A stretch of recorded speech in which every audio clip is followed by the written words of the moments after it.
Hi, welcome. We are still on the concept of volume of a cube, and I'm sure that you are really finding this concept very easy and interesting.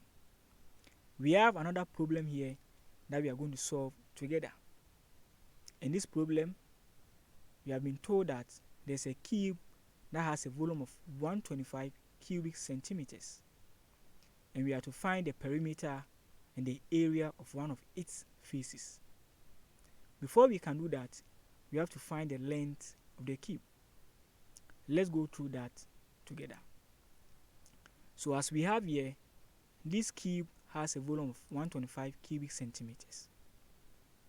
We know that the equation for finding the volume of a cube is volume equals length times length times length.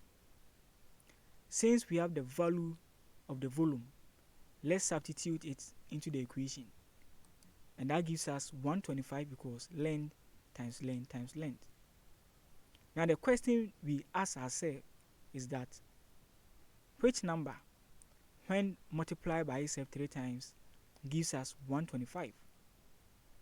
I'm sure you know that that number is 5. Now this means that the length of the cube is 5 centimeters.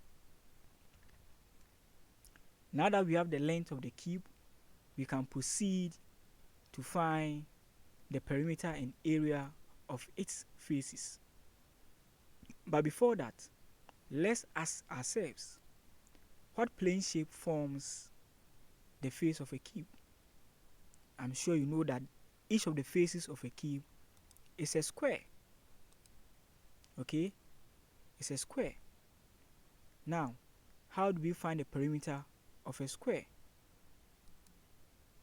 that has a length of 5 centimeters?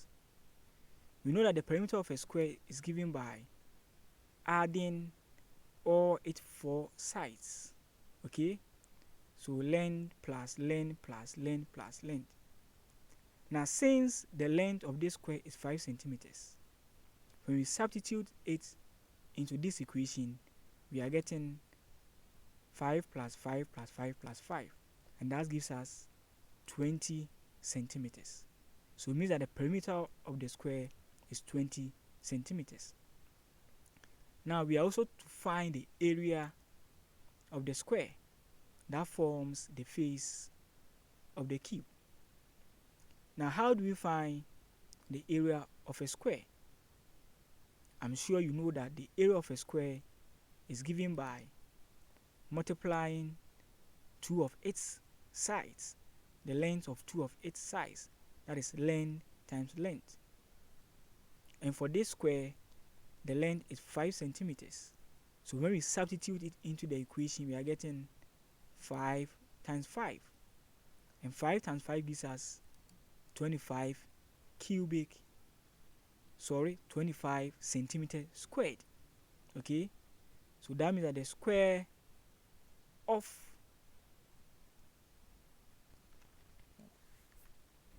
or the square forming the faces of this cube is 25 centimeters each. Okay, now in summary, what we have to know and always remember is that the volume of a cube is given by length times length times length. Thank you.